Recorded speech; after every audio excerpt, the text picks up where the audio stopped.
I'm Councillor Mary Kouros, representing North Ward. And I'm Councillor Henry Davis from the South Ward, and we're both elected council members of the City of Adelaide. Adelaide City Talks is your window into the City of Adelaide and all the things that make our city great, and that keeps it that way. Now, we don't always agree on everything, And our views are our own. but we don't hold back or skirt around the big issues. Because this is our city, And it's your city. and there's a lot to talk about. So join us for Adelaide City Talks. Welcome to another podcast of Adelaide City Talks. I'm Henry, and I've got Mary Kouros. Mary Kouros, a lovely... You've forgotten me already, Henry. No, you even do Mary Kouros. But I forget now we don't do the introduction ourselves. We've got one. We've got a little That's clip. right, we've got a little clip. Sorry, but I don't see the clip before we start the thing, so I forget that it's there. Anyway, go back and read the clip if you want to know who we are.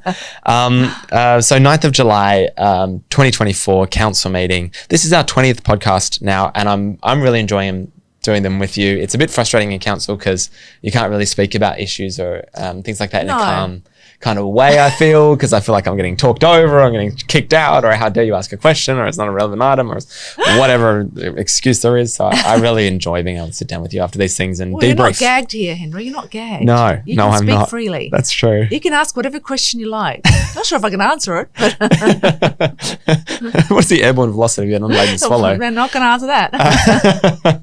So last night, we've been out of we've skipped a couple of meetings, so there's a few things we want to catch up with. Yeah. And I think the first one is the budget. Yes. So we've approved the budget, went out to Yes. consultation, it's come back. Mary, what do you think about the budget? Oh, what a mess.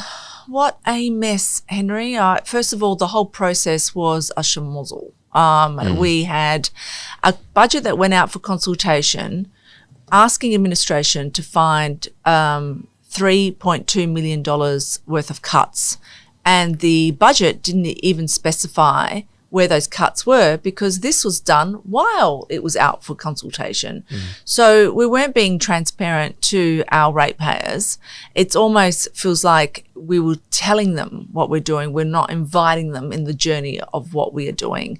And that's not what we're about. It was completely hidden. It was. And it was... In our opinion, it felt that way. Oh, absolutely. Yeah. Because the administration was recommending 6.9%. Yes. And then for some reason, they wanted to go down to 5.9%. Yeah. And then Phil Martin, I believe, moved the motion to instruct the administration to go and find this money. Well, they had to find $1.5 million worth of savings because of reducing it down to 5.9%. Yeah. And they also had to find another $1.7 million worth of savings because they included a 1.5% to go towards our parklands buildings. So that's, I think it was a total of $3.2 million worth of cuts, which weren't consulted on to the public. Yeah. So we went out with a budget to the public saying, what do you think about our budget? And in that budget was missing all of this expenditure, all these cuts that hadn't actually been consulted on. Yeah. So your point and my point throughout this process was, how can you go out on a budget where there's these cuts and you haven't told anybody what the cuts are? Yeah. And then you look at the feedback and say how great they are. Yeah. You know, so how 89 people who gave the feedback out of 26,000, which I could understand why people were very confused over this budget, because it was very confusing. But on top of that, Henry, that was one reason for me. Another reason for me was the cuts that they were doing were going to affect the city in a way of economic delivery. So we were unable to deliver events because they've been cut. So what was your biggest concern over the cuts? Well, we managed to save the cuts that they were looking at for the sponsorship, because as the Lord Mayor pointed out, we do have a yearly agreements with them, agreements with them. And to have revoked that would have been a huge reputational damage. So kudos to the Lord Mayor for pointing that out to councillors that were going to cut that. But then they cut back $500,000, which is under the AIDA subsidiary, in which to deliver commercial events, and that is events that help support small local businesses. We're not talking about large events. So, Fringe was saved, Adelaide Festival was saved, all of those were saved under the sponsorship, but we're talking about little small events like, for example, Cheese Fest, For example, Ebenezer Markets, for example, Mary in the Park, for example, multicultural events, Indian events, Asian Oz Feast, I think it was called. Yep. So there are a lot of events that were cut, which was very sad to see. Yeah. I also want to talk about the cuts to the community impact grants. Yes. And there was a $500,000 cut to that. Yeah. Now, it was Reconciliation Week. And the events that were normally sponsored under the community impact grants include things like Reconciliation in the Park, which was had 4,000 anticipated attendance. It had there was a drop-in care centre to improve social inclusion. And there was a whole bunch of other stuff like the Polish Harvest Festival, which might not seem much, but it's little groups of like 300, 400 people coming in for particular events. There was also a cut to the things like the Torres Strait Islander Cultural Night, which has a reconciliation outcome. So they did this last year as well. They made cuts to reconciliation funding during Reconciliation Week. And a lot of those things are kind of wrapped up in the community impact grants. Yep. And they're little events and little bits of funding of $2,000, $3,000, $5,000 that will help these events actually happen in our city. So I think our main concern throughout this process was that wasn't disclosed to the community. No. About the $500,000 cuts to the Adelaide Economic Development Agency for their post-COVID recovery actions. You know what I really didn't like? The most I didn't like was the lack of honesty around, we'll consider it later. Oh, yes. So, it's in review. It's in review, right? Yes. And I've seen the state government do this as well. Smoke, screen and mirrors. Yeah. Smoke, screen and mirrors. Yeah. We'll do a review. And now it lasts years or it never comes back. And the intention is to delay the finality of the cut to a later date. It's like saying, no, we will do it sometime. We'll review it, maybe. Yeah. Will we put it back in? I don't know. We'll review it. Yeah. So they've made $500,000 cut. They've gone out. And my point was, if you're going to review it, does that mean that there's a potential to go back in? In which case, your rate increase is bogus. Yeah, it's bogus. So you need to put the $500,000 back in. What happens if this review comes back and you accept it? Well, now your 5.9% rate increase should have been 6.9%. Yeah. So it's smoke, screen and mirrors. Yeah. And so transparency. Look, if I ever do make it into federal parliament and some Labor staffer somewhere has watched this podcast and someone says, Henry Davis, you've cut this thing from the federal budget or whatever it is, and what do you say about that? I'll say, we're doing a review. Well, I guess I'll pin my colours to the mast now and say that reviews can be delaying tactics. I apologise to future Henry Davis for not, because this is such a great tactic. That's actually really funny. It's going to come back and haunt you. I know it's going to come back and haunt. It's a real political move. But look, but the other thing too, Henry, let's point out, let's talk about the increase. So last budget, the city suffered an increase of anywhere between 8 to 10%. Sorry, what do you mean? In the last budget, the city ratepayers suffered an increase anywhere between 8 to 10%. Yeah, because it was capped out at 10%. That's right. Yeah. And massive rate increase. That's right. And then this one, they're having an increase of 5.9. Average. Right. So is this sustainable? Well, let's talk about the long-term financial plan. This is my most favourite topic, long-term financial plans. Okay, look, the state government is required to give you a 4-year estimate of what the state government spending is going to be, because when you commit to funding, sometimes it goes over multiple years. So if you're a cunning, federal budgeter or state budgeter like Mulligan, you might push things out of the forward estimates. Local government has nowhere to hide because our long-term financial plan goes for 10 years. Right? It's really hard.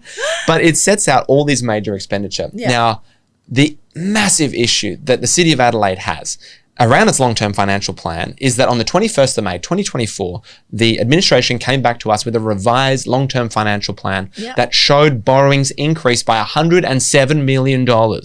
Now, on behalf of the city residents, I asked, what'd you spend it on? Then what happened? Councillor Snape kicked me out of the meeting. And he moved that I was disrupting the meeting by saying, where did this extra $107 million come from? So I've got a little graph. How is this going to work, Grant? Can I just show you a camera thing? Can I hold something up to the camera? Which camera? Yeah, you could turn it to that one. look, we're going to try this. Look, if you're on a podcast, anyway, I'm showing a graph at the moment of the previous council's borrowings that were basically showed at levelling off at zero. Hang on, so that green line. That's yours. Basically, that's the last council. Oh, that's how we finish off before the next election. Yeah, that's right. That's right. the position that you left the council in. Right. Yeah. And then the orange line. Can I point? Yeah. This line here. Yep, that's what we adopted last year. Right, that's the red line is what we were told on the 21st of May. Down here, all the way down? Yep.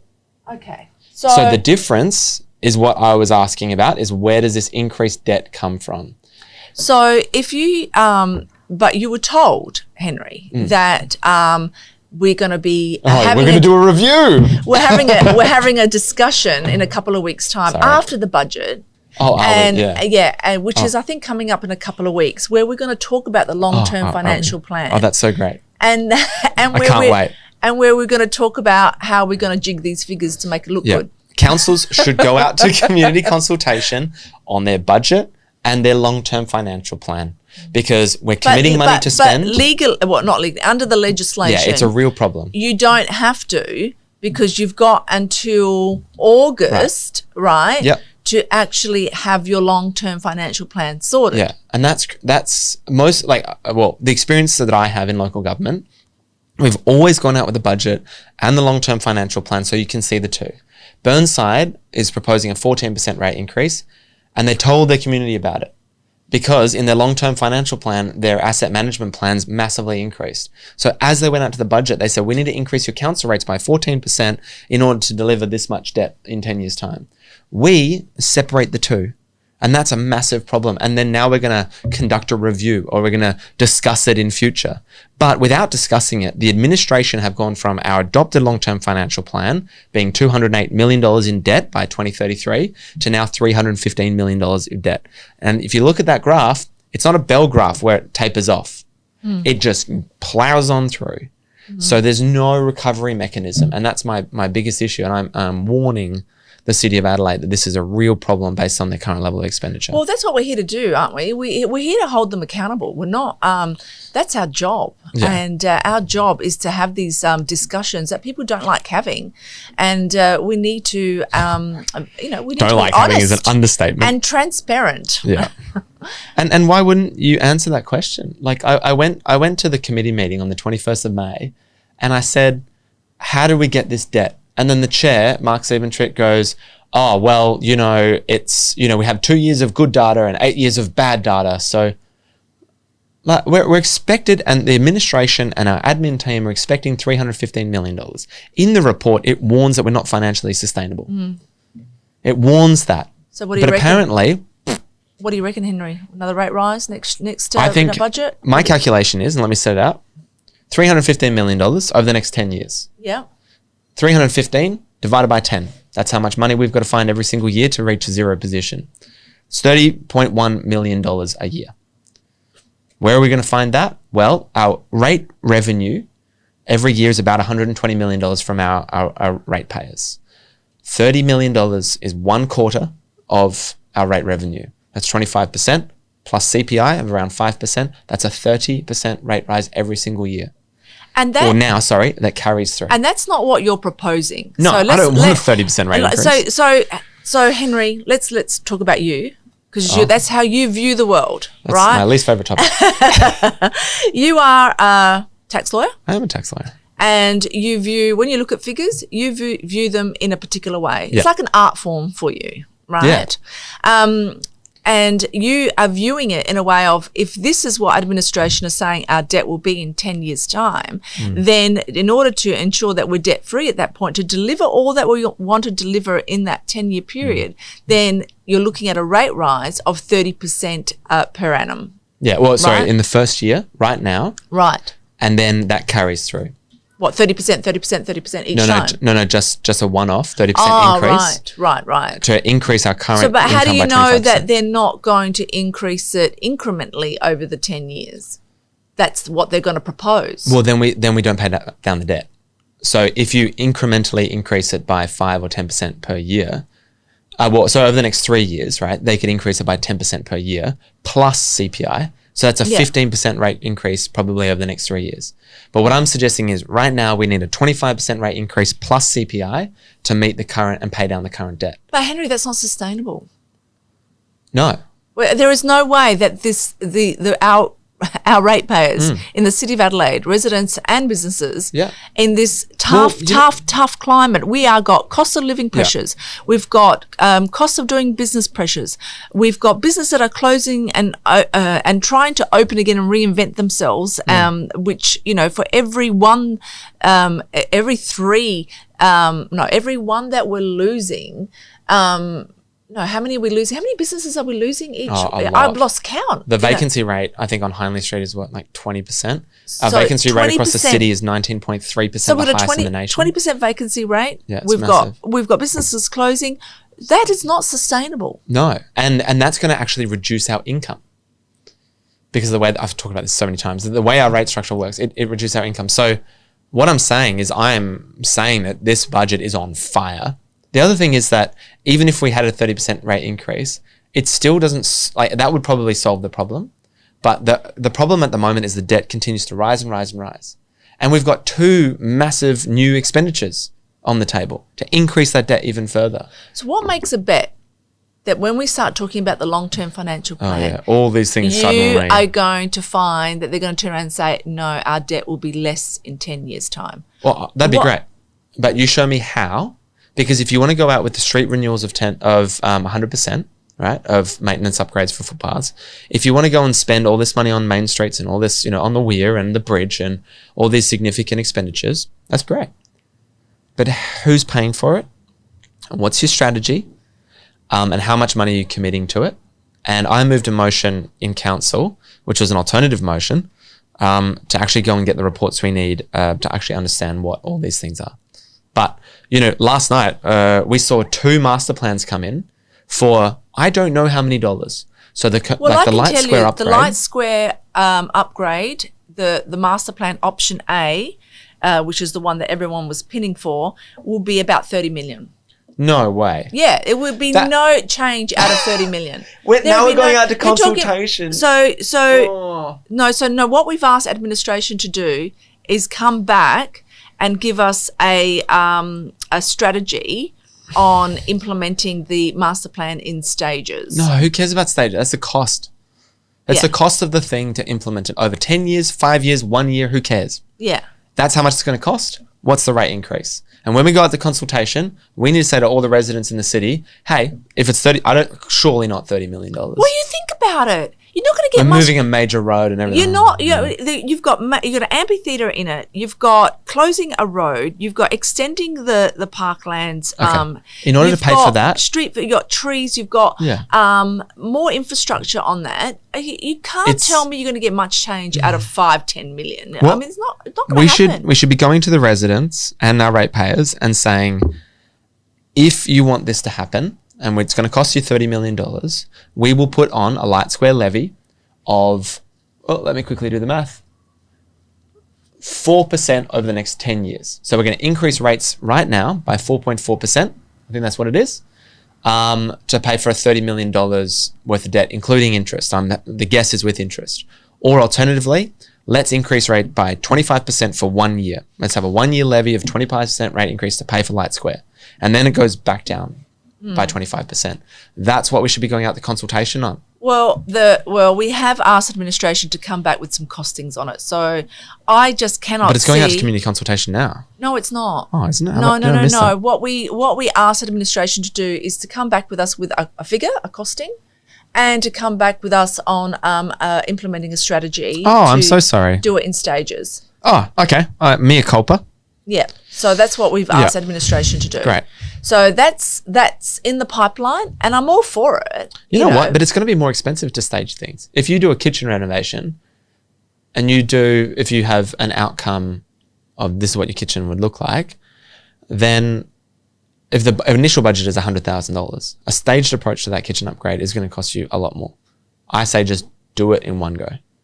Pay the money. If it's worthwhile, do it in one go. It'll be cheaper. I don't know. This is what we've tasked administration to come back with us with that sort of report because at the same time, we also got master planning for Victoria Park. So There is $250,000 set aside to master plan these items. How much is that going to cost? Well, that's to get together the concept and so we can get it out for consultation. Because you know what? This increase of the $107 million could be the Vic Park master plan and it could be Light Square. The what? It could be these two items. The increase in the $107 million worth of debt for the council could actually, in the long-term financial plan, could be these No, things. because we haven't priced them yet. You can't put them in yet. But sometimes the administration will say, well, we know that there's things coming up. We're going to make an allowance for borrowings. Right. That is a responsible thing to do. And in Burnside, we didn't necessarily know exactly what we were going to do, but the administration had on their books a number of different projects were coming up. And they said, well, out of these 5 projects, we think that 2 will be delivered. So we're going to make an allocation here to allow the council to move forward on 2 out of these 5 things. But you know what the sad part is that these things that we master plan on sometimes just don't end up getting finished. I mean, they did a big master plan on Victoria Square. Yeah. We still haven't finished that. Well, and the Main Street upgrades, we went out to consultation. So for Hutt Street, it was going to cost $40 million. And now the allocation is $12 million. Well, and then add the renewals on top of that. Yeah, how confusing is that? I'm very Because now they're confused. bringing forward renewals on street upgrades. Like when we had was that in Confidence? The other street there? Which one? The one over there? Finally. No, not good. Which one? Good? No, it's not in confidence. Oh, okay, yeah. So, That's out for consultation. oh, yeah, of course it is.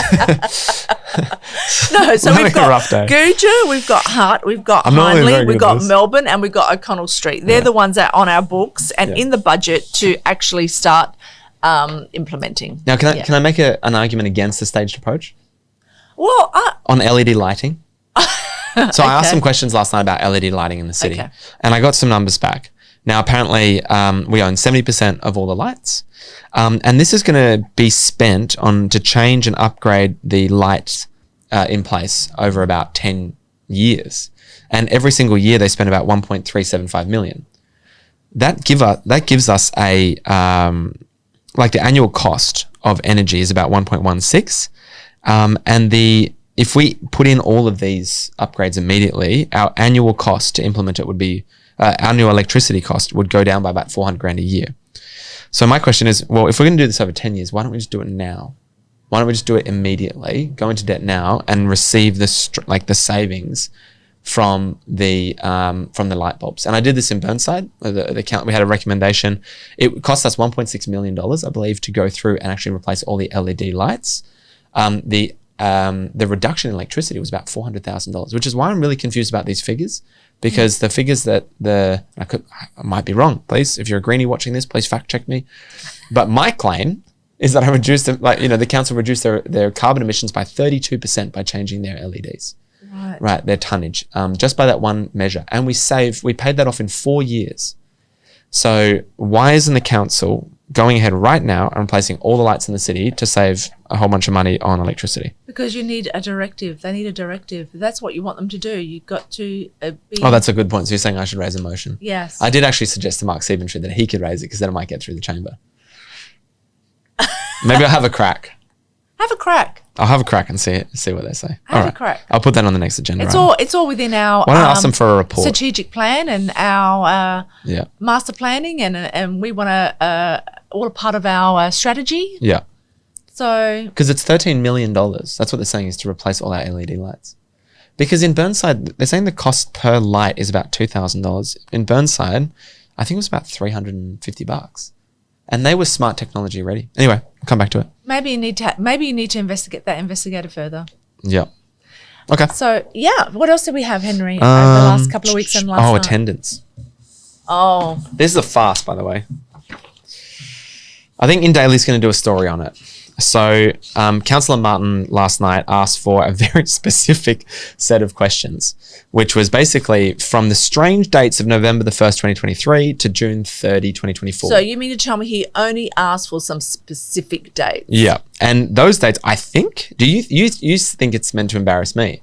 I think it's meant to embarrass you. Yeah, I think it's meant to embarrass you. I think it's meant to embarrass Armand, which I was a bit confused because Councillor Lee hasn't been at many of the meetings. So I was confused. Is he trying to embarrass Lee? But he's part of their faction. Was he trying to embarrass Armand? Was he trying to embarrass you? I mean, I have to say on the 4th of June, I wasn't there because I had COVID. Yeah. Do I need to have a letter from my doctor? So, well, yeah. But who cares about, like, my point is apologies. Whether you give an apology or not, who cares? It's the same thing. I don't care if you give an apology or you're just not there. Either way, you're not there.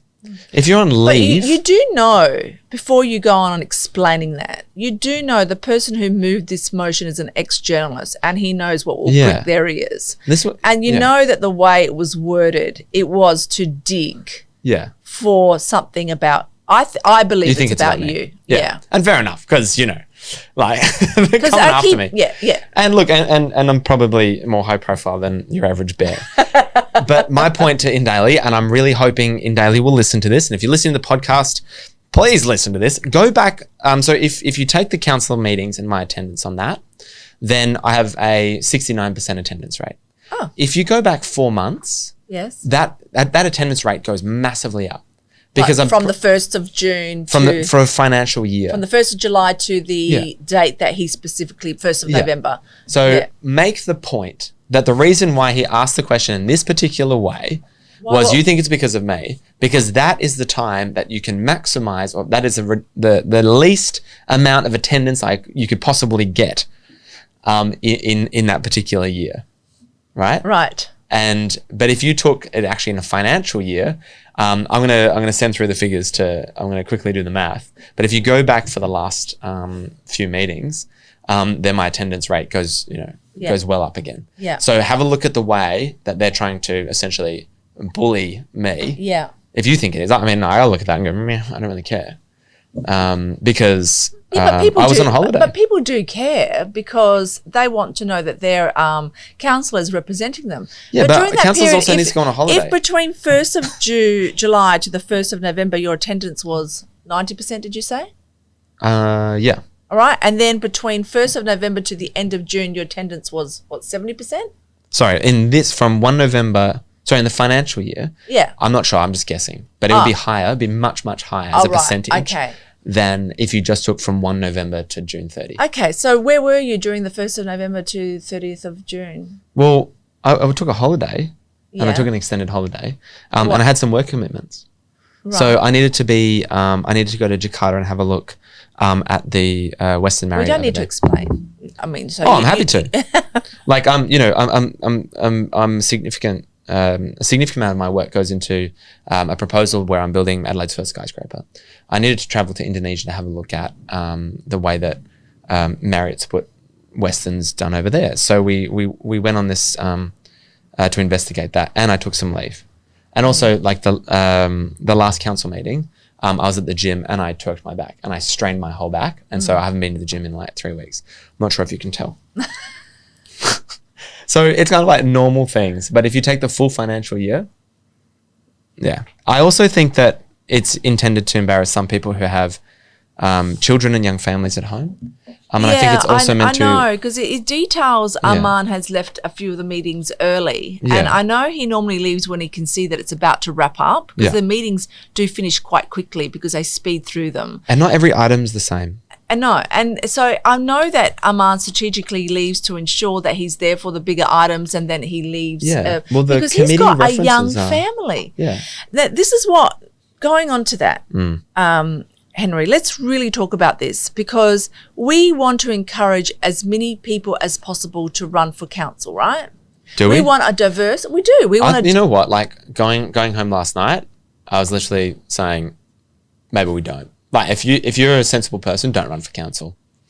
Because this is the amount of stuff that you get. But this is what's happening. When they produce questions on notice like that, and then it's out for the public are going to turn around and say, well, why should I run for council? It's grubby. When I'm going to be scrutinised in this way. You don't get paid a lot to do it. Your reputation is on the line. And we want to encourage a diverse range of people, from young mums to young people to, older generation to working people, retired. You want a full range of different people. And when you are scrutinised in this way, out for the public, and now we've got an, But it's not like it's not a fair scrutiny. an in-daily article coming out which is going to talk about that scrutiny. People are going to turn around and say, you know what? I am running for this council. It is too toxic. Yeah, or any and that's council. what is happening. It's displaying a toxic culture. Yeah, and like I've been pretty vocal about some of the issues that I've had on council, but they're things like giving directions to staff. They're things like our long-term financial plans. They're things like a committee structure that I think is ineffective and expensive. Those are the issues that I'm having. This type of politics, I think, is pretty grubby. Yeah, it's pretty low. Yeah. But if you took like a fair approach for a financial year, look, and I've pleaded with Daily, so look, we'll see what happens. I've said it now, pleaded with them to go and say, look, if you want to show a culture problem in the city, sure, have a look at the way that questions are being asked and the picture they're trying to paint me in versus the reality. Yeah. All right. It's really sad. I hope this doesn't deter people. And the CEO briefings are held during work hours. Like I have a full-time job. I have multiple full-time jobs. Arman has multiple full-time jobs as well, and so does many other councillors. He's got 2 young children. He's got a family. He has a life beyond the council, which he still is committed to the council. But I worry about how this is portrayed to the public, and I worry about it deterring people from running. Yeah, and the CEO briefings as well. Like they're held, I actually note that they're not listed in the response. No, what, did he ask the question? Yeah, he did ask the question for CEO briefings. Oh, he did? Yeah, and the electmen who failed to attend such meetings. So that it wasn't actually included in the response. So we had 19, this is the other thing, we had 19 CEO briefings. 19? Since November 1. We had 33 committee meetings and we had 16 council meetings. You were kidding. 16 council meetings. The one where you make the most important decisions, we've only had 16. But we've had 19 CEO briefings. Yeah. So 19 plus. Which are not minuted, which are not, I think only now we've got them able to be live streamed. That's only just happened recently. 68 meetings. What does that divide by? I think it's 8. It's 8.5 meetings a month. That's how many meetings we have of council. 8.5. Most councils have 1 meeting a month. On that note, I didn't even look at it that way. That is amazing. It's insane. No wonder I feel like I'm running around way more into council than I have before. Yeah. Wow. It's a retired person's game, to be honest. Well. It's all right if you have nothing better to do in your life. Well, that's not what we want. That doesn't represent our city. Exactly right. Now, wasted money. I think we talked about that a lot with the budget in the sense that we're not being transparent where we are spending our money. Yeah. But I am a little bit concerned, Henry. We had a motion last council meeting from Councillor Munn asking administration to investigate AI being used within the council. The administration advised to get an external consultant could cost anything up to $75,000 to do that, which, we already have the LGA doing that work. And why should we do it separately when the LGA are already doing that work? And why are we spending $75,000 to do that? Why are we spending $4,000 on external consultants and lawyers or whoever they called upon regarding the nuisance noise which all was determined was the exact same comments that administration made in the recommendation, because we didn't have not one motion on it, we had 2, and the comments basically said there is not much council can do. It's not within our powers. And the consultants for $4,000 told us exactly what administration said. Why are we spending that money? Why are we spending money on investigating our bylaws? Fees of how much it cost, did they? Yes, I did. It was I know it's $4,100 because we had a e-news about it. Oh, but it wasn't in the council report. No, because it wasn't a question or anything like that. Because But there is a section on every single council report for the financial implications. No. for So these he things. requested that, or I think Councillor Noon requested that as a motion. I can't remember because Councillor Noon and Councillor Martin have crossed over on 2 motions on this. And that delivered an external consultant to review, to have a discussion. Then we had a meeting, a CEO briefing about that, which in the end, the elected members weren't satisfied because it didn't achieve what they wanted it to achieve, because we don't have the powers to do anything. That cost the ratepayers $4,000. Yeah. And we also had, currently now have an undertaking by the CEO to engage a lawyer to review our bylaws in regards to the practices of religious people within our street. Yeah. And now we're going to pay a lawyer to tell us exactly that our bylaws can be exercised if we receive complaints, and we receive no complaints in regards to this. Well, that's the thing, is like, who's putting in the complaints? An anonymous complaint from a councillor? Does But that we count? haven't had any complaints. I know, but we it had could be we had a councillor deputation, complaint.